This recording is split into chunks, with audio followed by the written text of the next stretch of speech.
안녕하십니까. 증시각도의 TV 시청자 여러분, 투자자 여러분, 도겸할 여러분 반갑습니다.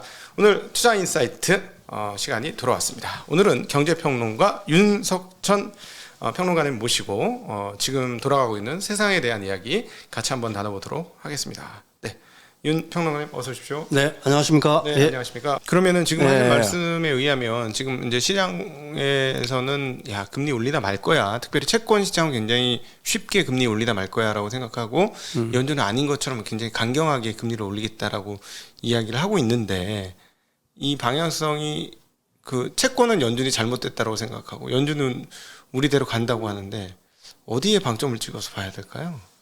그 시장에 있는 분들이 사실은 그 연준의 어떤 정책 그 변화 자체를 갖다가 굉장히 이 단기적으로 보는 경향들이 있다라는 얘기를 일단 드리고 싶고요. 예. 일단은 뭐 저도 그런 식으로 얘기를 많이 했었습니다만은 인플레이션의 정점이 지난 거는 확실하지만 이 인플레이션이 그렇다고 해서 낮아지는 건 아니다. 그렇다고 한다면은 연준의 입장은 분명하겠죠. 어떻게든지 이제 인플레이션을 잡아나가야 되는 거니까. 잡아나가야 되지만 연준의 딜레마라는 거는 결국은 수요 파괴를 갖다가 일으켜서 경기를 갖다가 급격한 침체로 만들거나 아니면 시장을 파괴해서 아니면 금융시장 같은 경우를 갖다가 급격하게 이제 급락을 시켜가지고 부의 효과를 없애버려요. 부의 효과를 갖다가 어느 순간 없애버리게 하는 이런 선택은 굉장히 힘들다라고 보는 거죠. 못한다. 그렇게 못하는 거예요. 사실은 누르다 한 내년도에 누르다 만다. 누르겠죠. 누르는 굉장히 이제 사실은 누르면서 가겠지만은 그 연준 입장에서는 이제 딜레마에 있는 건 뭐냐면은 이게 하나의 전제는 분명하다는 얘기죠. 시장의 파괴를 바라지도 않는 거예요. 연준은. 네, 연준은. 네, 그러면서 해야 되겠는데. 수요를 둔화시킬 뿐이지 수요 파괴를 통해서 경제를 급락시키는 것도 원하지를 않고 있는 겁니다. 그런 것들이 이제 사실은 굉장히 장기간 쌓여간다는 얘기죠. 그리고 이게 이제 어느 순간에 폭발을 하겠죠. 어느 순간에 이제 반드시 그러면 그 폭발을 합니다. 말씀하신 게 지금 2004년부터 2007년도에 벌어진 금리를 올렸음에도 불구하고 시장이 아랑곳하지 않고 자기 갈 길 가면서 고고싱했던 고고싱한 거죠. 부동산 막 올렸고 주식시장 올리는 그런 일이 앞으로 또 벌어질 수도 있다. 그런 일이 얼마든지 벌어질 수가 있는 거죠. 그러고 나면 그 다음에 진짜 또 문제가 그다음에 생긴다. 그게 이제 뭐 쌓이다 보면은 사실은 제가 이제 그런 얘기를 많이 하지만 양질 전화의 법칙이라는 게 있는 거 아니겠습니까? 그러니까 물이라는 게 어느 순간까지 완전히 끓어서 넘길 때까지는 사실은 조용하잖아요. 그렇지만 그 안에서는 굉장히 많은 어떤 변화들이 일어나고 있는 거 아닙니까?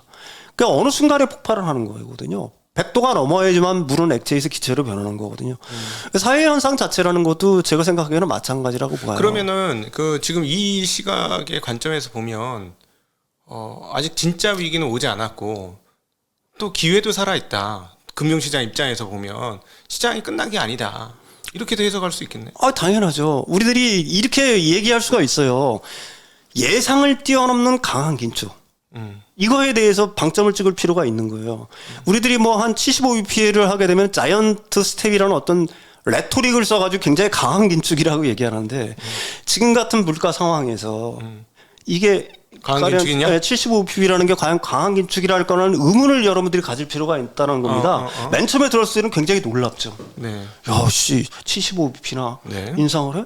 그러니까 시장이 이제 어느 정도 하락을 했던 겁니다.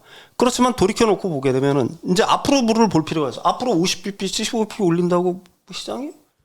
뭐 일단 뭐 어제 같은 경우에는 일단 인플레이션이 좀 정점을 찍었으니까 앞으로 이제 그 연준의 스탠스가 약간 좀 완화적인 방향으로 갈 거다. 다른 말로 하게 되면 75bp 올릴 거보다는 한 50bp 정도 올리고 말겠지. 뭐 이런 생각들은 올랐다라고 하지만은 매라는 게 사실은 그렇거든요. 자꾸 맞다 보면 맷집이 생기는 거예요. 네. 예. 그리고 이게 그 연준 인사들이 지금 굉장히 강한 어조로 우리는 계속해서 앞으로 계속해서 강한 긴축을 할 거다라고 얘기를 하는 거는 다른 말로 돌이켜놓고 보게 되면은 그럴 가능성이 거의 없다는 얘기죠. 연준이 50bp, 75bp를 인상을 한다고 해서 지금 이 인플레이션을 갖다가 잡을 수 있지를 않아요. 그 다음에 사실은 75bp, 50bp를 올린다고 하더라도 이미 시장은 어느 정도 맷집이 생겼기 때문에 그걸 갖다가 견뎌낼 수 있는 힘이 있다라고 저는 생각을 합니다. 물론 2004년에서 2007년 그다음에 현재의 상황은 약간 좀 다른 측면이 있어요. 그때는 이제 금리를 갖다 서서히 올려가면서 5%까지 올려간 거고 지금은 비교적 이제 강한 뭐 75bp라든지 50bp 인상들을 갖다 계속하고 있는 거지만은 근데 문제는 이제 핵심은 그거예요. 그렇다고 해서 인플레이션이 잡힐 거냐라는 문제죠. 인플레이션이 잡힐 거냐. 제가 보기에는 그 인플레이션의 정점을 확인했을 뿐이지 그 인플레이션이 2%로 낮아진다는 건 당분간 굉장히 어려운 거고요. 그래서 이제 월가의 일부에서는 우리가 왜 인플레이션 2%를 고집을 해야 되냐는 얘기들이 나오고 있는 것도 그것 때문이라고 저는 생각을 합니다. 네. 인플레이션이 3%, 4% 되면 어때? 그렇죠. 예, 그 다음에 고용 상황이 이렇게 탄탄하고, 뭐, 인플레이션 3, 4% 되면 그게 어때라는 얘기들이 나오는 거는 사실은 인플레이션 잡기가 굉장히 그만큼 어렵다는 거고요. 그런 인플레이션을 진짜로 잡으려고 한다면은 사실은 지금 같은 상황에서 75bp 인상 갖고 되겠냐 이런 얘기죠. 그러니까 예를 들어서 연달처럼 기준금리 한 5%를 향해서 가야 된다. 4%, 5%? 1%포인트 뭐 100bp를 갖다가 일시 올린다거나 진짜로 시장에 충격을 줄 수 있는 행위들이 동반이 돼야 된다는 거죠. 근데 그 얘기는 뭐냐면 월가에서 그런 얘기들이 나오는 거는 인플레이션 3, 4%를 우리가 그냥 가자라고 얘기하는 거는 그렇게 올리지 말란 얘기거든요. 결국은. 시장이라든지 실물 경제에 절대로 충격을 주는 행동을 하지 말라라는 얘기인 거고. 그럼 이제 관건은 그거겠죠. 가령 연준에 있는 사람들이 진짜로 인플레이션을 잡기 위해서 진짜로 실질적인 의미에서 강한 긴축을 할 거냐라는 얘기죠. 이런 얘기들이 있어요. 지정학적 알파라는 그 책에 나온 얘기인데 선호라는 거는 그러니까 내가 뭐를 하고 싶다라는 거는 제약 조건에 의해서 영향을 크게 받는 겁니다. 우리들이 항상 그걸 생각을 해야 돼요. 연준은 인플레이션을 잡고 싶겠죠. 그렇죠. 네. 대통령도 인플레이션을 잡고 싶겠죠. 네. 근데 거기엔 제약 요건이 있어요. 뭐가 제약 요건이죠? 잘못하면 경기가 침체되고 그렇죠. 경제를 망가뜨리지 말아야 된다는 거죠. 급격한 어떤 경기 침체를 유발시키지 말아야 된다는 제약 조건이 있는 겁니다. 하고 싶어도 못 하는 거예요. 정책 입안자라든지 정책 당부자 아니면 정치인들이 뭘 하고 싶어 하는 의지 이거보다는 사실은 그걸 갖다가 못하게 막는 이 제약 조건들에 대해서 굉장히 방점을 두고서 우리들이 생각해야 될 필요가 있다는 얘기죠. 그래서 궁극적으로는 이거예요. 이게 그 인플레이션을 갖다가 잡기 위한 어떤 연준의 강한 행동들 이런 강한 행동들이 진짜로 강한 행동들이 나올 거냐라는 거는 의문의 여지가 있다는 얘기입니다. 지금까지 한 것도 사실은 진짜 강한 행동은 진짜로 아니다. 강한 행동은 아니란 얘기죠.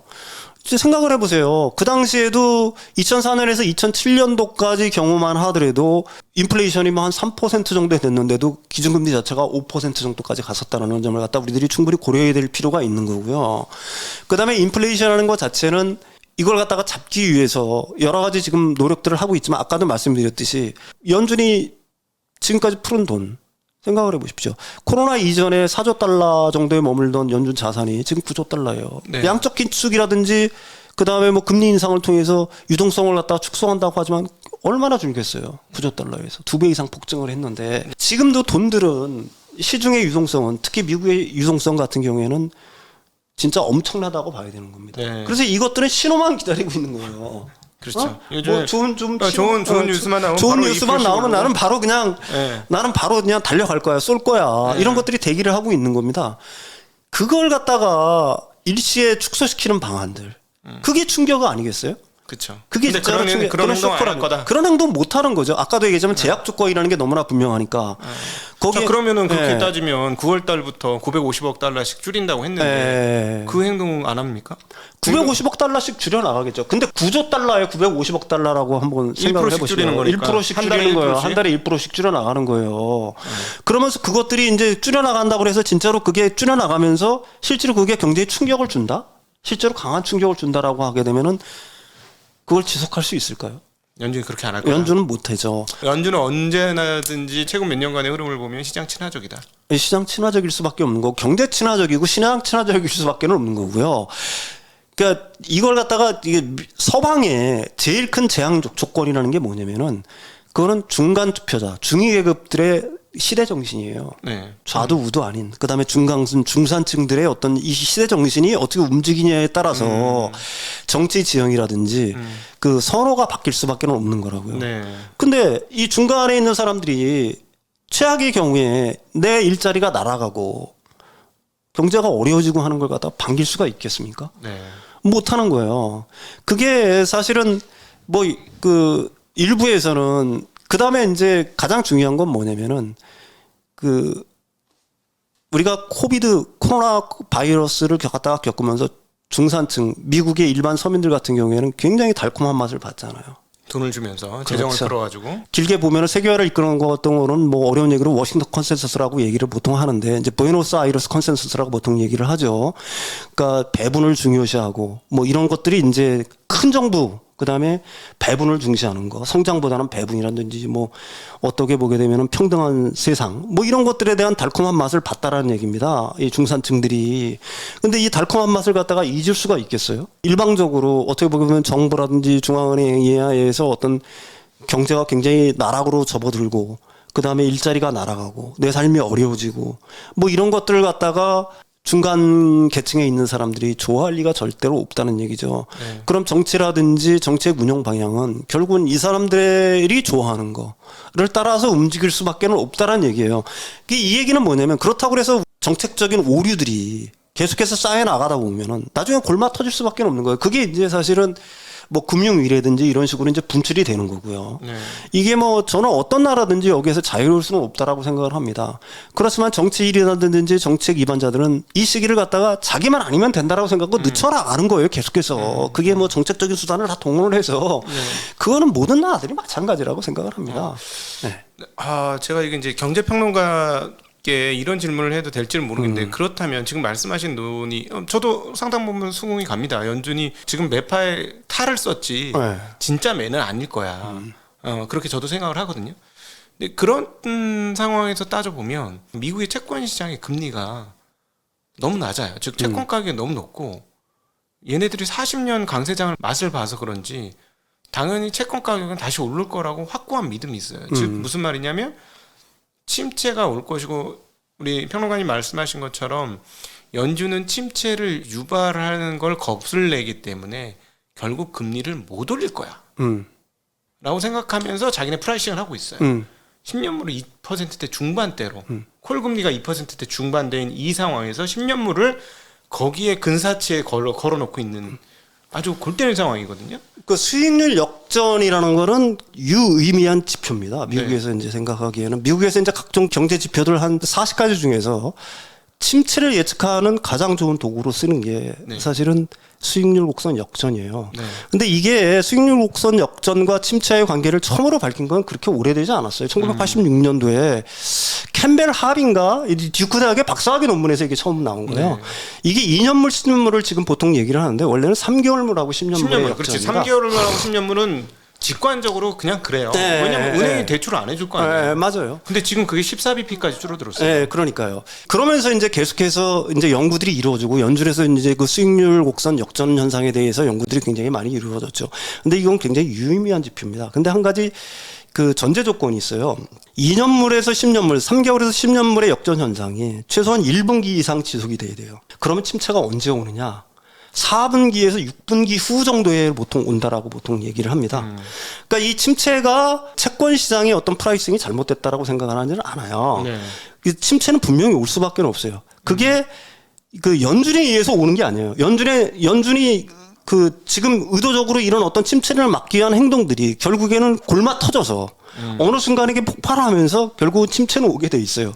사실 2007년도, 2008년도 그 당시에도 수익률 곡선 역전 현상이 일어났었습니다.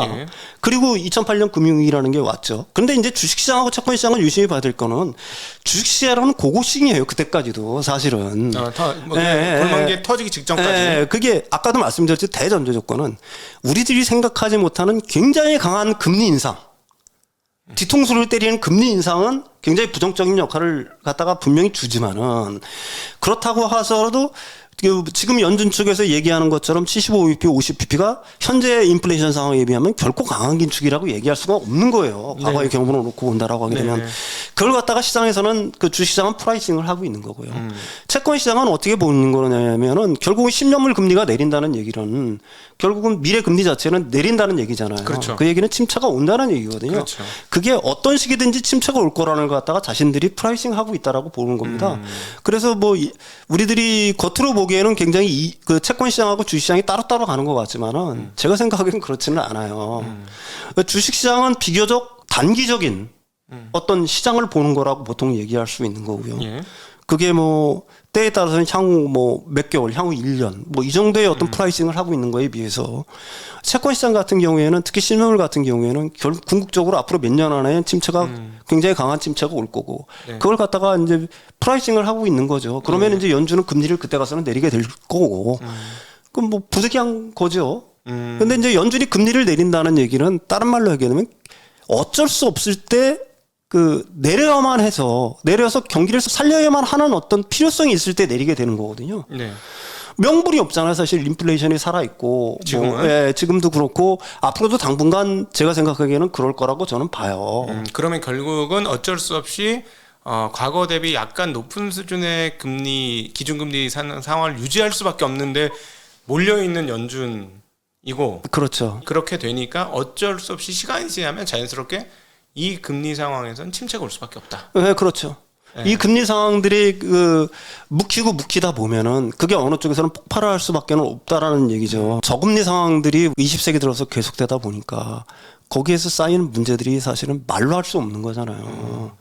그걸 갖다가 사실은 돈으로 전부 다 덮고 있다라고 보통은 얘기할 수가 있는 거거든요. 지금 상황. 네, 지금 상황들이 돈으로 덮고 있다라고 얘기할 수가 있는 거죠. 뭐 기업들 중에서는 우리들이 이제 보통은 굉장히 잘 나가는 기업들만 생각을 하고 있지만은 그런 기업들 같은 경우에는 전체의 어떤 기업들 중에서 극히 일부분이라고 얘기할 수가 있는 거고. 네. 나머지 기업들 같은 경우에는 거의 뭐 제가 생각하기에는 빚으로 뭐 버티고 있다. 뭐 이렇게 얘기할 수도 있겠죠. 근데 그걸 갖다가 언제까지 버틸 수 있느냐라는 거는 결국은 이런 상황이 되는 거죠. 지금 같은 어떤 고금리 상황들, 상대적인 고금리죠. 고금리 상황들이 계속되고 그다음에 물가는 높고 이런 상황들을 갖다가 과연 얼마까지 견딜 수 있을 것이냐. 또 마찬가지로 가게들도 마찬가지죠. 네. 미국의 가게는 뭐 한국의 가게들보다는 현재까지는 뭐 건강한 상황이라고 보통 얘기할 수가 있지만 부채도 많지 않고 건강하다라고 얘기할 수가 가처분소득도 있겠죠. 꽤 있고. 그렇지만은 미국 같은 경우는 우리나라도 뭐 마찬가지지만은 사실은 불안정한 고용 상황, 그러니까 노동의 어떤 유연성 같은 것들이 한국보다도 거기는 더 그렇죠. 유연화가 좀 진행이 된 상태이기 때문에 코로나 때 실직자 늘어나는 거 보면 1,몇백만인가 순식간에 늘어났죠. 그러니까 순식간에 그냥 일시적으로 그렇게 늘어나는 거니까. 그다음에 뭐 미국 각의 전체적인 어떤 저축률, 그다음에 이제 뭐 평균 저축률 같은 경우는 어느 정도 된다라고 하지만은 사실은 중위 계급 이하의 어떤 저축률 같은 걸 보게 되면은 거의 뭐 하루 벌어서 하루 먹고 산다? 뭐 이런 계층들도 상당수 있는 거고요. 지금 물론 뭐 시간제 사람 구하기 힘드니까 뭐 비정규직의 임금 자체가 올라가고 시간당 임금 자체가 올라가는 추세지만은 이게 경기라는 게 이 고물가라든지 어떤 이런 고금리 상황들이 계속되다 보면은 사실은 이게 어느 순간에 꺾일까라는 거는 아까도 말씀드렸듯이 양질 전화의 법칙처럼 이게 쌓이다 보면 어느 순간에 폭발하게 돼 있는 거거든요. 우리 이제 채권 얘기가 나왔으니까 저는 몰랐는데 우리 윤석천 평론가님이 가끔씩 저희 채널을 보신다고 뿌듯했습니다. 우리 경제 평론가가 보는 채널이에요. 저희 채널. 저 거의 매일 봐요. 네. 시간 대비 효율은 있죠. 아침 시황 이런 거 이렇게 보다 보면은 특히 각도기님이 지나가는 아침 그거 보면은 전체적인 어떤 그림들을 갖다가 다 읽을 수가 있잖아요. 도움이 많이 되더라고요. 전문가 입장에서 보셔도 뭐 시간 버린 낭비는 아닌신가 보네요. 시간 낭비 일부러 찾아서 본다니까. 감사합니다. 그래서 이 책 자기 살라 그랬다고 오늘 같이 오셔가지고 그래서 트레이더 콜린 씨의 일일이라고 우리 옛날에 FX 외환 거래도 많이 하셨어가지고 트레이더의 본성이 약간 살아계시기 때문에 엄청 재미나게 읽으실 것 같아요. 책 드리겠습니다. 자, 그러면 한번 종합을 해보면 우리 윤석천 평론가님의 의견을 주식시장과 금융시장, 자본시장으로 넘겨와서 보면 지금 시장이 급격한 충격을 한번 쇼크를 매겼죠. 75bp의 쇼크를 매기고 금리를 올리겠다는 쇼크를 매기면서 작년 연말부터 시작해서 한 차례 두 차례 이 시장이 쇼크를 먹었지만 그러나 여전히 돈은 많고 내비두면 시장은 자체적으로 스물스물 올라올 것이다. 또다시. 그러나 지금부터는 연준이 가시적인 행동밖에 못할 거니 뻔히 보이는 행동밖에 못할 거니 이제 시장은 그거 다 프라이싱하고 있고 놀래지 않을 것이다. 그 놀래지 않은 기간 동안에는 시장이 괜찮게 돌아가다가 언제 시장이 와장창하냐면 이 그 금리 인플레이션과 그로 인한 금리 상황들이 누적이 되어서 조금씩 그 데미지를 조금씩 먹다가 어느 순간에 되면 한 방에 또 빵 그렇죠. 얻어맞는다. 예. 그럼 피할 수 없다. 네, 그건 피할 수 없죠. 그러니까 2004년부터 생각을 해보시면 2007년도까지 그 미국이 그렇게 금리를 올렸지만은 주식시장은 계속해서 고고했어요. 물론 그때는 이제 뭐 25bp씩 이렇게 계속해서 누적적으로 계속해서 올린 거니까 시장의 충격이 적었다라고 뭐 일반 사람들이 얘기할 수 있을지 모르지만 그때는 인플레이션이 3%였고 지금은 인플레이션이 8%를 넘어가고 있지 않습니까? 네. 그러니까 생각을 해보십시오. 그런데 지금의 어떤 25bp, 75bp는 거의 등가라고 봐야 된다는 얘기예요. 그 당시에 25bp랑 지금의 75bp랑 그렇지. 그게 인플레이션 율로 인플레이션 율하고 더하기 빼기를 해보면 그때 25bp 3%에 25bp 올린 거나 지금 8%에 75bp 올린 거나 뭐 금리 올린 효과는 비슷하다. 그렇죠. 우리들이 맨 처음에 75bp는 충격을 받을 수밖에 없어요. 오이씨 우리가 이렇게 금리를 25bp도 아니고 75bp로 올려야 되라는 거는 본 적이 없었으니까. 그때는 망치로 딱 맞은 거죠. 네. 그렇지만 이게 생각해보니까 75bp 계속 올려? 이제 75bp 올린다고 그래서 그렇게 크게 시장이 뭐 엄청난 충격을 받을까요?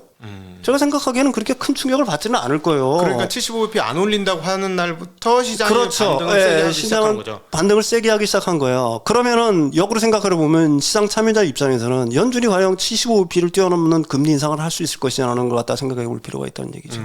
연준이 진짜로 물가를 잡으려고 그러면 100bp 이상 금리를 올려야 됩니다. 시장에 엄청난 충격을 주는 수밖에 없어요, 사실은. 그러면 결국 그 말씀을 다시 이렇게 풀어보면 연준이 시장에 어쩔 수 없이 한번 세게 너무 급해가지고 9%까지 나오니까 충격을 주긴 줬으나 연준의 그동안 태도를 보거나 시장에 그렇게 충격을 주는 인물이 아니다, 연준은. 네. 그러니까 그렇게 못하니까 입으로만 떠드는 거예요. 우리는 할 수 있다. 아니, 하려면 그냥 조용히 하면 되지. 생각을 해보세요. 그리고 진짜로 경기에 망치로 빵 때리는 것 같은 충격을 주려면 어느 날 갑자기 하는 게 제일 큰 충격을 주겠죠. 너씨 조금 있으면 맞을 거야라고 계속해서 예고를 하는 거는 사실은 그렇게 큰 충격을 미리 준비를 시키는 거니까. 그렇지. 물론 그게 이제 경제적인 의미가 있다라고 얘기를 할 수 있지만 실질적으로 인플레이션이 작겠다라는 거는 사실은 그런 레토릭이 아니란 얘기예요. 수사가 아니란 얘기죠. 그렇죠. 연준은 이제 뭐 비둘기파들까지 전부 다 나서가지고 오늘 닐 카시카리조차도 이제는 뭐 금리를 굉장히 세게 올리고 내년에 4%대 중반까지 얘기를 하고 내년에 있습니다. 4%대 중반까지 올릴 거야라고 계속해서 얘기를 하는 거거든요. 그러니까 이런 얘기를 하는 이유는 뭐냐면은 사실은 어떻게 됐든지 간에 그 충격을 갖다가 줄여나가겠다는 소리거든요. 충격을 줄여나가겠다는 얘기는 결국은 충격을 안 주겠다는 얘기죠. 일반적으로 생각을 하게 되면은 50bp라든지 75bp 인상을 갖다가 앞으로 한다 그래서 시장이 약간의 어떤 충격, 흔들림은 있겠지만은 그게 과연 시장이 어떤 급락시키는 요소가 될 거냐라는 거는 의문의 여지가 있는 거고요. 이제 월가라든지 아니면은 그 이코노미스트들 간에 회자되는 게 이 인플레이션은 굉장히 장기간 갈 거라는 걸 갖다가 대부분 다 예상을 하고 말을 하고 있는 겁니다. 그러면 시장은 여기에 또 적응을 해나가겠죠. 네. 우리들이 항상 생각을 해봐야 될 필요한 게 시장을 진짜 급락시키는 요소는 우리들이 전혀 예상하지 못한 변수가 나타났어요. 이 변수는 어떤 게 될지 누구도 몰라요. 아까도 말씀드렸듯이 그게 뭐 코로나19가 될지 아니면은 거대 기업의 파산이 될지 아니면 회계 부정이 될지 아니면은 뭐 큰 나라들의 뭐 흔들림, 부동산 시장이 파괴된다거나 뭐 이런 것들이 실제로 시장에 굉장히 큰 충격을 주는 거고 시장을 급락시키는 요소가 되는 거지. 금리 인상. 그것도 뭐 시장이 어느 정도 예상하는 정도의 어떤 금리 인상이 시장에 갔다가 완전히 급락으로 몰아가가지고 이렇게 만든다는 거는 제가 생각하기에는 어불성설한 얘기죠. 그러니까 일부에서는 지금 벌어지고 있는 랠리가 베어마켓 랠리냐 아니면 썸머 랠리냐는 논쟁들이 있는데 제가 생각하기에는 그래요. 이번에 랠리라고 그러면 랠리고 이런 어떤 시장의 어떤 상승세 같은 경우에는 생각보다 시장 끈질기다. 어떤 사람들은 나는 옛날에 굉장히 비관적인 사람들이었지만 특히 이거 시장의 관점에서는 여러 가지 이제 뭐 좀 부정적인 생각들, 부정적인 얘기들을 많이 했는데 제가 그러면서 이제 사실은 시장에 대해서 굉장히 지난 한 2, 3년 동안에 연구를 많이 했어요. 과거 역사부터 시작을 해서. 전혀 예상하지 못했다라는 거는 가령 연준이 75bp 인상한다고 그랬는데 100bp를 인상해 버리는 거는 충격을 받을 수밖에 없어요. 당분간. 그렇지만 그 기간은 그렇게 길지도 않아요. 왜 그러면 그런 강한 충격 요법을 계속해서 쓸 수가 없는 거니까. 생각을 해보십시오. 75bp, 75bp, 75bp 이렇게 계속 올려가다 보면 거기에 맷집이 생겨버리는 거예요. 주체라는 거 거기에 맷집이 생겨버려요. 블랙스완이 하나 있고 또 하나는 자체 무게에 못 견디는 건 또 하나 있겠네요. 그러니까 뭐냐면 누적적 데미지. 그렇죠. 누적적 데미지. 잔매에 터지는 거죠. 자기가 그런데 그것도 어느 순간에 터져버리는 거예요. 그렇지. 이렇게 모래성 이렇게 하는 게임처럼 어느 순간에 계속 넘어질 것 같아 넘어질 것 같았는데 잘 안 넘어지다 어느 순간 갑자기 툭 하고 그렇죠. 넘어지죠. 진가처럼 잘 버티다가 어느 순간에 툭. 그렇죠. 체력은 계속 약해지고 있고. 우리들이 보통 그런 얘기들 많이 하죠. 사실은 블랙스완이라는 개념인데 이런 얘기들이 이제 여러분들한테는 어떻게 들릴지 모르지만은 시장이 망가지는 거는 어느 순간이라는 얘기입니다. 그렇지만 그 어느 순간이라는 거를 갖다가 누구도 특정할 수는 없어요. 단 한 가지는 뭐냐면은 시장은 생각보다 생명력이 길고 끈질기더라. 우리들이 내일인 것 같지만은 절대로 그거 내일은 아니더라. 네. 진짜 뭐 단기적으로 그렇지 않아요. 침체가 온다고 하더라도 가령 뭐 침체가 온다고 해도 그거는 내일 당장 오는 게 아니란 얘기입니다. 예. 어느 순간에 지금 상황으로 놓고 본다라고 보면은 아까도 말씀드렸듯이 최소한 수익률 역전 현상이 1분기 이상 유지가 돼야 되는 거고 침체가 온다 그러면 4분기에서 6분기 후에 와야 되는 거예요. 지금도 물론 미국은 기술적 침체 상태라고 하지만 기묘한 침체라고 얘기할 수가 있는 거죠. 이 기묘한 침체, 진짜 침체가 와야 된다. 진짜 침체라는 건 여러분이 너무나 잘 아실 거예요. 수많은 사람들이 일자리를 잃고 그렇죠? 예. 일자리가 사라져버리고 경기는 완전히 바닥을 치고 급냉을 하고 여러 기업들이 파산을 하고 이런 것들을 침체라고 얘기를 하는 겁니다. 그러니까 일자리가 여전히 튼튼하고 그다음에 뭐 경제가 여전히 플러스 성장을 하고 있고 그다음에 기업들이 뭐 아직도 주변을 돌아보면 그렇게 문 닫는 기업들이 없고 이러면 이건 침체가 아닌 거예요. 침체라는 건 아까도 말씀드렸듯이 여러 경제 주체들이 파산 이것들이 전제가 되지 않으면은 그걸 갖다 진짜 침체라고 얘기할 수는 없는 겁니다. 근데 그 진짜 침체라는 건 언젠가는 와요. 오지만 지금 당장은 아니고. 그다음에 주식시장은 그 침체를 미리 대비해서 프라이싱을 절대로 하지 않습니다. 갈 때까지 간다? 갈 때까지 가는 거야. 나는 내가 갈 때까지 내가 간다. 단지 채권 시장은 그걸 갖다 프라이싱을 합니다. 채권은 먼저 포지셔닝을 잡고 있고. 먼저 포지션을 잡고 있는 거예요. 그렇지만 주식시장과 채권 시장은 다른 거예요. 그런 측면에서. 주식시장은 침체가 코앞에 닥칠 때까지도 고고싱을 하는 겁니다. 그렇게 가는 거예요. 그리고 마침내 이제 그 2008년 금융위기 때처럼 나락으로 떨어지는 건 뭐냐면은 거대 기업의 파산. 아까도 말씀드렸듯이 우리가 전혀 예상하지 못했던 진짜 큰 기업들의 파산, 회계 부정, 뭐 아니면은 코로나19 아니면은 어떤 지역적인 우리들이 전혀 생각하지 못했던 어떤 지정학적 갈등 아니면 새로운 어떤 위기들 뭐 이런 것들이 어떤 그 직접적인 어떤 점화 기제가 돼가지고 폭발을 하는 거지. 그러니까 걔네들이 토치로 탁 그렇죠. 쳐주는 거죠. 그거 자체의 큰 문제가 아니고. 그러니까 항상 위가 닿을 때 아니야 이거 별 문제 아니야 하는데 무너지기 시작해. 왜냐하면 데미지를 계속 축적해서 쌓아왔었으니까. 그렇죠. 그래서 지금 우리들이 보통 금융시장에서 이제 연준의 발언들에 너무 굉장히 큰 촉각들을 곤두세우는데 한번 생각을 해보십시오. 아까 좀 연준은 물가를 잡고 싶겠죠. 그건 선호라는 얘기예요. 연준의 인사들이 뭘 선호하느냐? 물가를 잡고 싶어요. 근데 물가를 잡고 싶으려면은 굉장히 어떻게 보게 되면은 굉장히 충격적인 요법들을 써야 되는데 이 충격적인 요법들을 여러 가지 제약 요건들이 막고 있다는 얘기예요. 못 쓰게 막는다는 얘기예요. 어떤 정책 위반자라든지 정책 당국자의 어떤 그 향후 미래를 갖다가 평가를 할 때는 그 사람들이 뭘 원하는지 보다는 그 원하는 걸 막고 있는 제약 조건들을 먼저 생각을 해봐야 된다는 얘기예요. 네. 이게 굉장히 강한 조건이 되는 거고 제가 생각하기에는 제일 중요하다라고 저는 생각을 합니다. 네. 예. 역시 이건 윤석철 평론가님을 통해서만 들을 수 있는 종합적 사고에서 나오는 이 멋진 시나리오. 설득됐습니다. 그럴 것 같아요. 그럴 것 같고.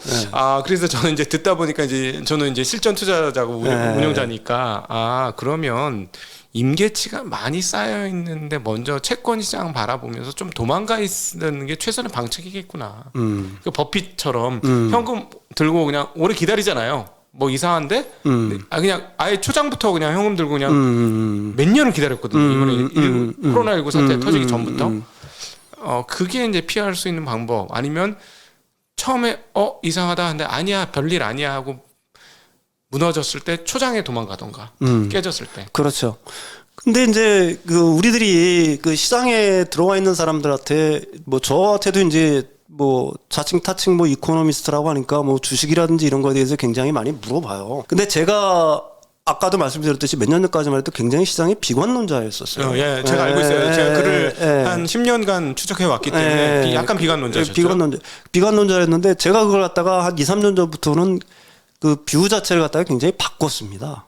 저도 이제 사실은 옛날에 이제 그 외환 투자라든지 뭐 이런 걸 조금 해봤지만은 거의 뭐 금융시장에 접근을 하지 않다가 한 2, 3년 전부터 저도 이제 투자를 조금씩 하는 거예요. 왜 그러면 시장을 알아야 되겠더라고요. 내가 진짜로. 내가 이걸 갖다가 그냥 머리로만 생각을 해가지고 내가 시장에 대해서 왈가왈부하는 거는 남한테 거짓말하는 거니까. 네.